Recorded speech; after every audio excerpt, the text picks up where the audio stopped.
ശൂരം പടയുടെ ചെമ്പട കൊട്ടി പാട്ടിന്റെ ഒരു രൂപമേ മാറിപ്പോയി. ഇൻഫാക്ട് ആ പാട്ട് എങ്ങനെയാണ് ആക്ച്വലി അതിന്റെ ട്യൂണെന്ന് ഞാൻ മറന്നുപോയി. പാലാപ്പള്ളി തിരുപ്പള്ളി പുകളേറും രാക്കുളി നാളാണേ.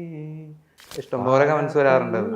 നേരിട്ട് കാണുമ്പോഴും ആൾക്കാർ പറയാറുണ്ട് ഞാൻ ഉള്ള പാട്ട് മറന്നുപോയി, സത്യം. ഇപ്പൊ ഏതാ പാട്ട് ഏതാ ട്യൂണൊന്നും മനസ്സിലാവണമെന്നൊക്കെ പറഞ്ഞു. അങ്ങനെ പാട്ടൊന്നും പാടൂലായിരുന്നു, ബാത്റൂമിൽ പാടും അങ്ങനത്തെ അത്രയൊക്കെ ഉള്ളൂ. അല്ലാണ്ട് അങ്ങനെ പുറത്തു പോയി അങ്ങനെ പാടിയിട്ടില്ല. ശരിക്കുള്ള പാട്ടുകൾ ഇപ്പൊ പാടാൻ പറഞ്ഞു കഴിഞ്ഞാൽ ഈ ട്യൂൺ ഇടയ്ക്ക് വരാറുണ്ടോ? അങ്ങനെ മിക്സപ്പ് ആവാറില്ല. ഇല്ല. അങ്ങനെയാണ് ശരിക്കും ഞങ്ങൾക്ക് വേണ്ടിയിട്ട് ഒരു പാട്ട് പാടി തരാമോ? അഴകേ ആഴിക്കണ്ണാലെ തഴുകും അമ്പിളിക്കുഞ്ഞു. ശരിക്കുള്ള പാട്ട് വിഘ്നേഷ് പാടും നമുക്കത് അക്സെപ്റ്റ് ചെയ്യാനായിട്ടൊരു ബുദ്ധിമുട്ട്. കാരണം വിഘ്നേഷ് മറ്റു രീതിയിലാണ് പാടി കേൾപ്പിച്ചിട്ടുള്ളത്. ഞാൻ പക്ഷേ എനിക്ക് തുടക്കത്തിൽ എനിക്ക് പ്രശ്നമൊന്നുമില്ല. കാര്യം സോഷ്യൽ മീഡിയ കാണാൻ വേണ്ടി കുറെ നാളായില്ല. അതിന്റെ സ്വഭാവം എന്താണെന്നൊക്കെ അറിയാം. അച്ഛൻ വരെ പോകുന്നവരെ അറിയാം. അത് അറിഞ്ഞുകൊണ്ടൊക്കെ തന്നെ ഇതിലേക്ക് ഇറങ്ങിയത്. ട്രോൾ എന്നുള്ള കോൺസെപ്റ്റ് കൊണ്ടുവന്നപ്പോ തന്നെ ഇതൊരു കളിയാക്കലായി. ഓ, ഇതേ ഒരു കളിയാക്കലാണ്. അതെ, കളിയാക്കുന്നവരെ കളിയാക്കണേ ആ രീതിക്ക് കണ്ടാ മതി. കളിയാക്കുന്നവരെ കളിയാക്കുന്നോടാ എന്നല്ലേ? അതെ. വിയർപ്പു തുന്നിയിട്ട കുപ്പായം അതിൽ നിറങ്ങൾ മങ്ങുകില്ല കട്ടായം. ഇൻസ്റ്റഗ്രാമിലൂടെയും സോഷ്യൽ മീഡിയ പ്ലാറ്റ്ഫോംസിലൂടെയൊക്കെ ഈ സിനിമാ പാട്ടുകൾ ഭക്തിഗാനത്തിന്റെ രൂപത്തിൽ പാടി വൈറലായിട്ടുള്ള വിഘ്നേഷ് വിശ്വംഭരനാണ് ഇന്നത്തെ എൻ്റെ ഗസ്റ്റ്. ഹായ് വിഘ്നേഷ്. ഹായ്. അപ്പൊ ഞങ്ങളുടെ ഓഡിയൻസ് ഇപ്പൊ ആദ്യം തന്നെ നിങ്ങളിൽ നിന്ന് എക്സ്പെക്ട് ചെയ്യുന്നതും അങ്ങനെ ഒരു പെർഫോമൻസ് ആണ്. ഏത് പാടും? പാലാപ്പള്ളി പാടാം. ഓ, ആയിക്കോട്ടെ. പാലാപ്പള്ളി തിരുപ്പള്ളി പുകളേറും രാക്കുളി നാളാണേ. പാലാപ്പള്ളി തിരുപ്പള്ളി പുകളേറും രാക്കുളി നാളാണേ. ഒന്നാം കുന്ന് നടന്നുകൊണ്ട് നടന്നാരോ കുന്നിതിറങ്ങുന്നേ. ഒന്നാം കുന്ന് നടന്നുകൊണ്ട് ആരോ കുന്നിതിറങ്ങുന്നേ. പാട്ടിന്റെ ഒരു രൂപമേ മാറിപ്പോയി. ഇൻഫാക്ട് ആ പാട്ട് എങ്ങനെയാണ് ആക്ച്വലി അതിന്റെ ട്യൂണെന്ന് ഞാൻ മറന്നുപോയി. ഒരു കാര്യം ചെയ്യ്, ഈ ഒരു രൂപത്തിലാണ് നമ്മൾ ഇൻസ്റ്റഗ്രാമിൽ കണ്ടിട്ടുള്ളത്. ഇനി വിഘ്നേഷ് പോയി വിഘ്നേഷായി വരൂ. ഞാൻ വിഘ്നേഷോട് കുറച്ച് കാര്യങ്ങൾ ചോദിക്കാം. ഓക്കെ. എങ്ങനെയാണ് വിഘ്നേഷ് ഈ ഒരു ഐഡിയയിലേക്ക് വരുന്നത്? ഇങ്ങനെ ട്യൂൺ മാറ്റി പാട്ടി ആൾക്കാരെ ഒന്ന് മാനിപ്പുലേറ്റ് ചെയ്യാന്നുള്ള രീതിയിൽ? അത് ശ്രീനവൽ കിഷോരി എന്നൊരു ആർട്ടിസ്റ്റിനെ ട്രോളിക്കൊണ്ടുള്ള ഒരു വീഡിയോ ഇറക്കാന്ന് എന്റെ ഫ്രണ്ട്സിന്റെ തോട്ടായിരുന്നു. ആരെ? ശ്രീനവൽ കിഷോരി. പുള്ളിക്കാരി നോർത്ത് ഇന്ത്യനില് മറ്റേ ഭക്തിഗാനൊക്കെ തൊട്ട് ഭക്തിഗാനൊക്കെ പറഞ്ഞു അത്യാവശ്യം നല്ല റീച്ച് ഉള്ള ആളാ. അപ്പൊ അതിനെ ട്രോളിക്കൊണ്ടൊരു വീഡിയോ ഇറക്കാന്ന് എന്റെ ഫ്രണ്ട്സ്. അതിന്റെ ഒരു മെയിൽ വേർഷൻ ആണ് ഉദ്ദേശിച്ചത്. മെയിൽ വേർഷൻ അല്ല, ട്രോൾ വേർഷൻ ഉദ്ദേശിച്ചത്. അതപ്പോ അവിടെ ജെൻഡർ ഒന്നും നോക്കിയില്ല. അപ്പൊ എന്റെ ഫ്രണ്ട്സ് ഇങ്ങനെ പറഞ്ഞു, ജുനൈഡ്, അരുൺ സി വി രണ്ടുപേരാണ് ഇതിന്റെ മാസ്റ്റർ ബ്രെയിൻസ്. അപ്പൊ അവരിങ്ങനെ പറഞ്ഞു നമുക്ക് ഇങ്ങനെ ചെയ്ത് നോക്കിയാലോ. അപ്പൊ ജുനൈഡ് എന്ന് പറഞ്ഞവനാണ് ഈ അപ്പിയറൻസും എങ്ങനെ നോക്കി പാട്ട് മാറ്റി പാടാന്നൊക്കെ ഉള്ള രീതിയിൽ ഐഡിയ തന്നവനാ. അങ്ങനെ ജസ്റ്റ് ചെയ്തു തുടങ്ങിയതാണ്. ആദ്യത്തെ വീഡിയോ തന്നെ വൈറലാവുന്നു. ഞാൻ ആദ്യത്തെ വിഘ്നേഷിന്റെ ശ്രദ്ധിക്കുന്ന വീഡിയോ ശൂരമ്പടയുടെ ചെമ്പട കുട്ടി ആ ഇതാണ്. അപ്പം വേൽമുരുക തന്നെയായിരുന്നു ആദ്യം വൈറലായത്. അതെ, ഫസ്റ്റ് പാടിയ പാട്ടും അത് തന്നെയായിരുന്നു. അത് ദീപക് ദേവ് സാറ് സ്റ്റോറി കിട്ടുന്നുണ്ടായിരുന്നു. അദ്ദേഹം പേഴ്സണലി എന്തെങ്കിലും പറഞ്ഞിരുന്നോ? പേഴ്സണലി മെസ്സേജ് അയച്ചില്ല, സ്റ്റോറി ഇട്ടത് കണ്ടു, അത് അദ്ദേഹം ഷെയർ ചെയ്തിട്ടുണ്ട്. ഓ, നൈസ് നൈസ് നൈസ്. എങ്ങനെയായിരുന്നു ആ ഒരു ഐഡിയയിലേക്ക് വന്നത്? ഈ പാട്ട് തന്നെ നമുക്ക് ആദ്യം എടുക്കാം എന്നുള്ളൊരിത്. അതെനിക്ക് ഇവൻ ഇപ്പൊ പറഞ്ഞ ജുനൈഡ് എനിക്ക് കുറച്ച് ലിസ്റ്റിങ്ങിന് ഇട്ടു ഈ പാട്ടൊക്കെ. അപ്പൊ പെട്ടെന്ന് എനിക്ക് സ്ട്രൈക്ക് ആയത് ശൂരമ്പടയാണ്. അതൊന്ന് മാറ്റി പാടിയാലോന്ന് ആലോചിച്ചു.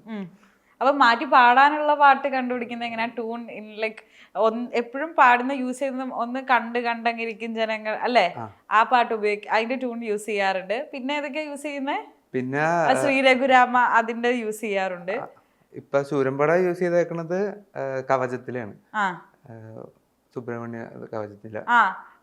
അത് അപ്പം എങ്ങനെയാണ് ആ ട്യൂൺസ് ലൈക്ക് ഏതാണ് മാച്ച് ആവുന്നതെന്ന് പാടി നോക്കുവോ ആദ്യം വിഘ്നേഷ് തന്നെ? എനിക്കിപ്പോ ഈ ലിറിക്സ് കിട്ടുമ്പോ ഞാൻ ജസ്റ്റ് കുറച്ച് ലൈൻസ് ഗൂഗിൾ ചെയ്ത് നോക്കും. എന്നിട്ട് പെട്ടെന്ന് മൈൻഡിലേക്ക് ട്യൂണെങ്കിലും മഞ്ഞുണ്ടെങ്കിൽ അത് തമ്മിലൊന്ന് മാച്ച് ചെയ്ത് നോക്കും. ഓക്കെ ആണെന്നുണ്ടെങ്കിൽ ജസ്റ്റ് റെക്കോർഡ് ചെയ്ത് നോക്കും, പിന്നെ പാടും. അങ്ങനെ പാടിയെടുക്കുന്നതാണ് ലേറ്റർ ആണ്. ഓക്കെ. ഏതെങ്കിലും പാട്ട് അങ്ങനെ ആക്കാൻ നോക്കിയിട്ട് പിന്നീട് ഇത് ശരിയാവില്ല പറഞ്ഞിട്ട് വിട്ട ഏതെങ്കിലും പാട്ടുകളുണ്ടോ? വിട്ട പാട്ടെന്ന് പറഞ്ഞാൽ ഹേ ബനാനയൊക്കെ ഞാൻ നോക്കി, അത് കുറെ സജഷൻസും വന്നു. പക്ഷെ എനിക്കതൊന്നും പാടിയിട്ട് അങ്ങനെ സെറ്റ് ആവണില്ല. ട്രൈ ചെയ്ത് നോക്കുന്ന ഞാനത് ഒട്ടും പറ്റാത്തോണ്ടാ വിട്ട് വിട്ടുകളഞ്ഞത്. അവനെ ട്രൈ ചെയ്യുന്നല്ലേ? ഓക്കെ. ഇതൊന്നും അല്ലാതെ എന്താണ് വിഘ്നേഷ് ആക്ച്വലി ചെയ്യുന്നത്? ഞാൻ പ്രീവിയസ്ലി വർക്ക് ചെയ്യായിരുന്നു, ഇപ്പൊ എന്താ ചെയ്യുന്നത്? ഞാൻ വർക്ക് ചെയ്തുകൊണ്ടിരിക്കുകയാണ് വൈറ്റിലയിലുള്ള മോട്ടോ ഹോക്ക് എന്ന് പറഞ്ഞ ഷോപ്പിൽ ആ, അക്കൗണ്ട്സിലായിട്ട് ഇപ്പോഴും വർക്കിംഗ് ആണ്. വർക്കിംഗ് ആണ്. ഓ, ഓക്കെ. അപ്പൊ ഈ വൈറലായി കഴിഞ്ഞ് കഴിഞ്ഞപ്പോഴത്തേക്കും കൊളീഗ്സിന്റെ ഒക്കെ ഒരു റിയാക്ഷൻ എന്താ? അവർക്ക് എല്ലാം ഹാപ്പിയാണ്. അവരിപ്പോ സജഷൻസ് പറഞ്ഞു തുടങ്ങിയിട്ടുണ്ട്, ഇങ്ങനെ എടാ ഈ പാട്ടൊന്ന് പാടി നോക്കുക, അത് പാടി നോക്കുന്നത്. എല്ലാവരും ഹാപ്പിയാ. ആ, വിഘ്നേഷിന്റെ നാട് തൃപ്പൂണിത്തുറ. തൃപ്പൂണിത്തുറയാണ്. വീട്ടിലാരൊക്കെ ഉണ്ട്?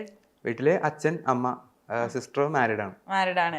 വീട്ടുകാരുടെ റിയാക്ഷൻ എന്തായിരുന്നു ആദ്യത്തെ ഇങ്ങനെ വീഡിയോ വന്ന് ലൈക്ക് വൈറലാവാൻ കുറച്ച് സമയം എടുക്കുമല്ലോ? അപ്പം അമ്മയൊക്കെ ചിലപ്പോൾ ഭക്തിഗാനത്തിന്റെ ട്യൂണൊക്കെ എടുത്തിട്ട് പാടിയത് കൊണ്ട് അമ്മമാരൊക്കെ എന്തെങ്കിലും പറഞ്ഞിരുന്നോ? അങ്ങനെ ഞാൻ പ്രതീക്ഷിച്ചത്, പക്ഷെ കുഴപ്പമൊന്നും ഉണ്ടായില്ല. അവർക്കൊക്കെ ഇഷ്ടമായി. കാര്യം ഫസ്റ്റ് അവർക്ക് സംഭവം എന്താണെന്ന് പിടിയിട്ടിട്ടുണ്ടായില്ല. ലിറിക്സ് ഒന്നും അവർ അങ്ങനെ ശ്രദ്ധിക്കാറുണ്ടായില്ല. ഓ, ലിറിക്സ് ശ്രദ്ധിക്കില്ല, അതാണ് വിഘ്നേഷ് പാടിന്റെ പ്രത്യേകത. അപ്പോ ഞാനത് പാടി ഈ കാണിച്ചു കൊടുത്തപ്പോഴത്തേക്ക് അവര് ആദ്യം വേഷം കണ്ടു, ഇതെന്ത് വേഷമാണെന്നൊക്കെ ചോദിച്ചു. പിന്നെ പാട്ടെടുത്ത് ഏതാ പാട്ടാന്നൊക്കെ ചോദിച്ചു. പിന്നെ കാര്യങ്ങളൊക്കെ പറഞ്ഞ് റെഡിയാക്കിയപ്പോഴാണ് മനസ്സിലായത് പാട്ട് ഈ ട്യൂണിലേക്ക് മാറ്റിയതാണൊക്കെ.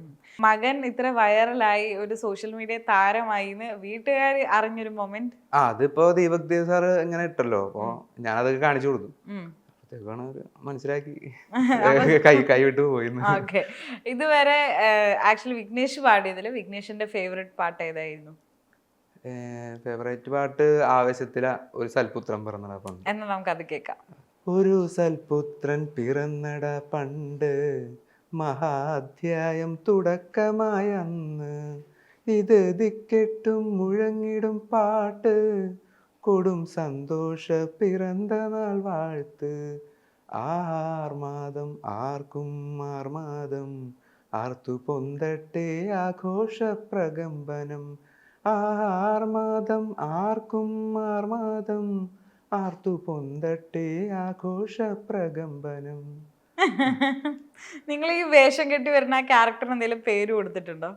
ഇല്ല, അങ്ങനെ റീൽസ് ഒക്കെ വൈറലായിട്ട് എനിക്ക് തോന്നുന്നത് റിയാലിറ്റി ഷോസിലല്ലേ ഏതൊക്കെയോ എപ്പിസോഡ്സിൽ ഗസ്റ്റ് ആയിട്ട് വന്നിട്ടുണ്ടായിരുന്നു.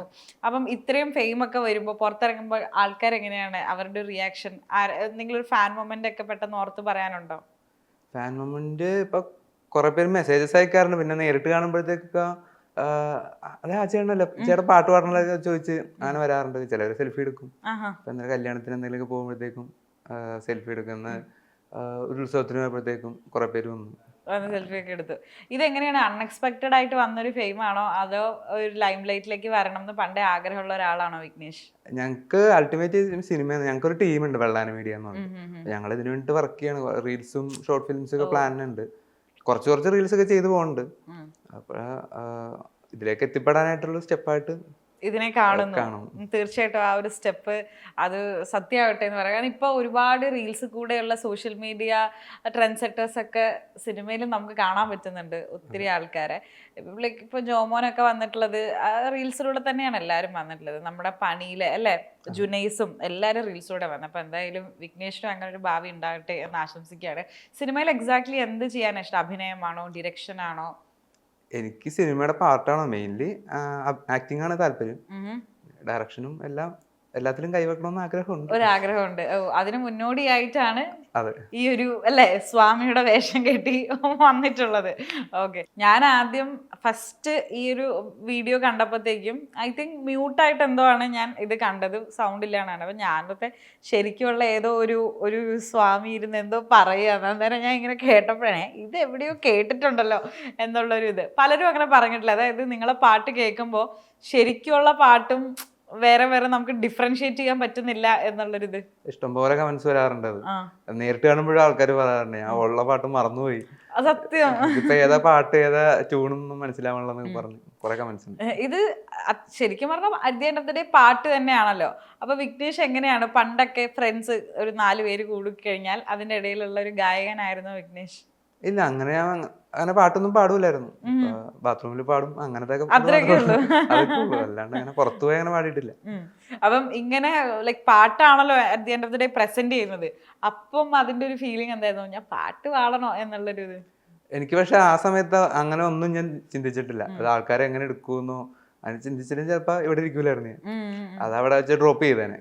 ഞാൻ ആ സമയത്ത് എനിക്ക് തോന്നി, ഫ്രണ്ട്സ് ഇങ്ങനെ പറഞ്ഞു, എനിക്ക് അപ്പൊ തോന്നി രക്ഷപ്പെടാനായിട്ട് എന്തെങ്കിലും വഴിയാകുമെന്ന് വിചാരിച്ച് അങ്ങനെ ചെയ്തു തുടങ്ങിയതാ. ചെയ്തു തുടങ്ങിയത്. ഇത് ചെയ്ത് റെക്കോർഡ് ചെയ്ത് കേട്ട് കഴിയുമ്പോ വിഘ്നേഷ് തന്നെ ചിരി വരാറുണ്ടോ? ആക്ച്വലി എനിക്ക് ചിരി വരാറില്ല ശരിക്കും.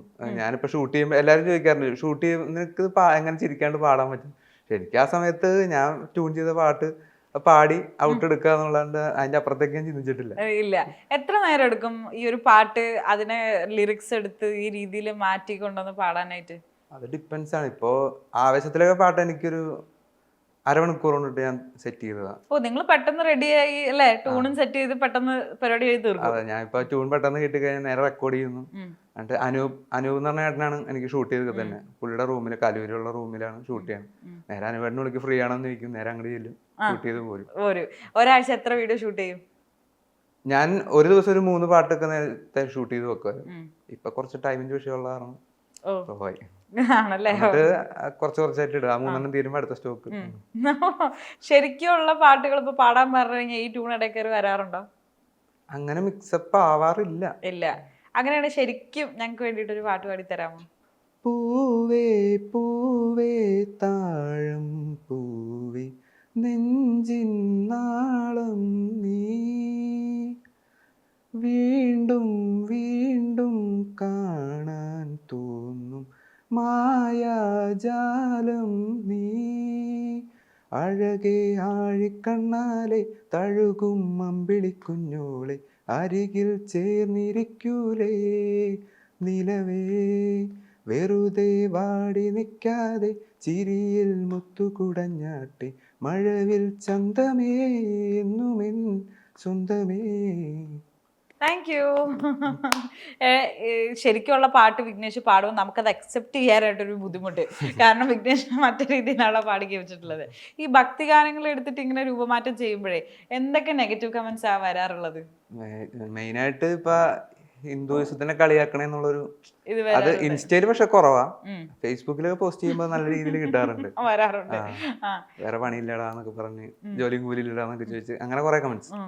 എന്താണ് ഈ കമന്റ്സ് ഒക്കെ കാണുമ്പോൾ? വിഘ്നേഷിന് തുടക്ക സമയത്ത് ലൈക് ക്രിയേറ്റേഴ്സ് എല്ലാവരും പറഞ്ഞിട്ടുണ്ട് നെഗറ്റീവ് കമന്റ്സ് തുടക്കത്തിൽ വേദനിപ്പിച്ചിട്ടുണ്ട്. പിന്നെ മറ്റേ സിനിമ പറയുന്നത് ആദ്യം ഒരു വിഷമമൊക്കെ ഉണ്ടാവും, പിന്നെ അതങ്ങ് ശീലമായിക്കോളും എന്ന് പറയുന്ന പോലെ. ഞാൻ പക്ഷേ എനിക്ക് തുടക്കത്തിൽ എനിക്ക് പ്രശ്നമൊന്നുമില്ല. കാര്യം സോഷ്യൽ മീഡിയ കാണാൻ പറഞ്ഞിട്ട് കുറെ നാളായല്ലോ. അതിന്റെ സ്വഭാവം എന്താണെന്നൊക്കെ അറിയാം, ഏതറ്റം വരെ പോകുന്നവരെ അറിയാം. അത് അറിഞ്ഞുകൊണ്ടൊക്കെ തന്നെ ഇതിലേക്ക് ഇറങ്ങിയത്. അപ്പൊ അങ്ങനെ ഇപ്പൊ പോസിറ്റീവ് പറയണ പോലെ തന്നെ നെഗറ്റീവ് പറയാനുള്ള സ്വാതന്ത്ര്യം എല്ലാവർക്കും ഉണ്ടല്ലോ. അതുകൊണ്ട് ആ രീതിക്ക് കാണും, രണ്ടിനെയും അക്സെപ്റ്റ് ചെയ്യുന്നു എന്നുള്ള പോലെയാണ്. വിഘ്നേഷിന് എപ്പോഴെങ്കിലും തോന്നിയിട്ടുണ്ടോ ഞാൻ കളിയാക്കുവാണോ എന്നുള്ള രീതിയിൽ ഏതെങ്കിലും പാട്ടൊക്കെ മാറ്റുമ്പോഴോ? അങ്ങനെ ഇല്ല. എന്തായാലും ട്രോൾ എന്ന് പറഞ്ഞാൽ കളിയാക്കൽ തന്നെയാണല്ലോ. ട്രോൾ എന്ന് പറഞ്ഞ കോൺസെപ്റ്റ് കൊണ്ടുവന്നപ്പോ തന്നെ ഇതൊരു കളിയാക്കലായി. ഓ, ഇതേ ഒരു കളിയാക്കലാണ്. അതെ, കളിയാക്കുന്നവരെ കളിയാക്കണേ ആ രീതിക്ക് കണ്ടാ മതി. കളിയാക്കുന്നവരെ കളിയാക്കുന്നോടാ എന്നല്ലേ? അതെ, അതുകൊണ്ട് അതങ്ങനത്തെ സെൻസിൽ എടുത്തിട്ടുള്ളൂ. ഗേൾസ് ഫാൻസ് മെസ്സേജസോ അങ്ങനെ എന്തെങ്കിലും ഒക്കെ വരാറുണ്ടോ? ഗേൾസ് ഫാൻസ് അത്യാവശ്യം എല്ലാരും ഉണ്ട്. എല്ലാ ജനപ്പെട്ടവരും ഉണ്ട്. പിള്ളേരോട്ട് മെസ്സേജ് അയക്കാറുണ്ട്. ഇന്നലെ ഒരുത്തം വിളിച്ചു, വീഡിയോ കോളൊക്കെ വിളിച്ചു, ചേട്ടാ ഫ്രീ ആകുമ്പോ വീഡിയോ കോൾ ചെയ്യുന്നൊക്കെ പറഞ്ഞു. അത് ഭയങ്കര സന്തോഷമായി. ഞാൻ വീഡിയോ കോൾ ചെയ്തു. ഞാൻ പറഞ്ഞ ഇടത്തിൽ തിരക്കിലാണ്, കുറച്ച് കഴിഞ്ഞ് വീഡിയോ കോൾ ചെയ്യാന്ന് പറഞ്ഞിട്ട് ഭയങ്കര സന്തോഷമായി. ഞാൻ പ്രൊഫൈൽ ആക്ച്വലി ചെക്ക് ചെയ്തപ്പോഴത്തേക്കും നമ്മുടെ സ്വാമിയായിട്ടാണ് മിക്ക വീഡിയോസ് ഉള്ളത്. ഞാൻ പറയണേ ഇടയ്ക്ക് വിഘ്നേഷായി ഇരുന്നുകൊണ്ട് പാട്ടൊക്കെ പാടി ഇടണം എന്ന് ഞാൻ പറയാണ്. ഞാൻ ഇടാറുണ്ട്, അത് സ്റ്റോറിയൊക്കെ ഇടാറുള്ളൂ, അല്ലാണ്ട് ഫീഡിലേക്ക് ഇടില്ല, പോസ്റ്റ് ആക്കി ഇടാറില്ല. ഓക്കെ. അപ്പൊ വിഘ്നേഷ്, ഞാൻ ഇനി ഒരു ടാസ്ക് കൂടി തരാം. നമ്മളിപ്പോ എന്തായാലും വൈൻഡ് അപ്പ് ചെയ്യാൻ പോവാണ്. അതിനു മുമ്പ് നമ്മുടെ മഞ്ഞുമൽ ബോയ്സിലെ കുതന്ത്രം എന്ന് പറയുന്ന പാട്ട് ഒരു ഭക്തി സാന്ദ്രമാക്കി നമ്മുടെ സൈന സൗത്ത് പ്ലസിന്റെ ഓഡിയൻസിന് വേണ്ടിയിട്ട് ഒന്ന് പ്രസന്റ് ചെയ്യാവോ? ശ്രമിക്കാം. വിയർപ്പു തുന്നിയിട്ട കുപ്പായം, അതിൽ നിറങ്ങൾ മങ്ങുകില്ല കട്ടായം, കിനാവ് കൊണ്ട് കെട്ടും കൊട്ടാരം, അതിൽ മന്ത്രി നമ്മൾ തന്നെ രാജാവും, ചെറിയ ഭൂമിയല്ലേ വിധിച്ചത് നമുക്ക്, ഉച്ചിക്കിറുക്കിൽ നീ ഉയരത്തിൽ പറക്ക്, ചേറിൽ പൂത്താലും താമര കണക്ക്, ചോറ് പോരേ മണ്ണിൽ ജീവിക്കാൻ നമുക്ക്, കുതന്ത്ര തന്ത്ര മന്ത്രമൊന്നും അറിയില്ലടാ, കുടിച്ച കള്ള് കള്ളമൊന്നും പറയില്ലടാ, കുതന്ത്ര തന്ത്ര മന്ത്രമൊന്നും അറിയില്ലടാ, കുടിച്ച കള്ള് കള്ളമൊന്നും പറയില്ലടാ. ദാറ്റ് കുടിച്ച കള്ള് വാസ് ടു പേഴ്സണൽ. ഓക്കെ, അപ്പം എന്തായാലും സിനിമയാണ് ആഗ്രഹം. ഏതെങ്കിലും ഇപ്പൊ പുതിയ സിനിമ കണ്ടിട്ട് ആരെങ്കിലും കൂടെ വർക്ക് ചെയ്യണം അങ്ങനെ എന്തെങ്കിലും ഒരു ആഗ്രഹമൊക്കെ ഉണ്ടോ? എനിക്കിപ്പോ ഓൾമോസ്റ്റ് എല്ലാവരും ഒപ്പം വർക്ക് ചെയ്യണമെന്നാണ്. ആഗ്രഹം. അതെ, സിനിമയുടെ പാർട്ടാവണം, എനിക്ക് അത്രേ ഉള്ളൂ. അത്രേ ഉള്ളൂ. ഓക്കെ, എന്തെങ്കിലും ഓഫേഴ്സ് വന്ന് നിൽക്കുന്നുണ്ടോ ഇപ്പോ? ആസ് ഓഫ് നൗ നിലവിൽ അങ്ങനെയൊന്നും വന്നിട്ടില്ല. വന്നിട്ടില്ല. എന്തായാലും ഉടനെ തന്നെ വരട്ടെ എന്ന് വിഷ് ചെയ്യാണ് വിഘ്നേഷ്. അപ്പം ഇനിയും കീപ് എന്റർടൈനിങ് അസ്, ഇതേപോലെയുള്ള പാട്ടുകളെ ശൈലി മാറ്റി നമ്മളെ മുമ്പിൽ പ്രസന്റ് ചെയ്യിപ്പിച്ചിട്ട്. Thank you so much for your time. Thank U.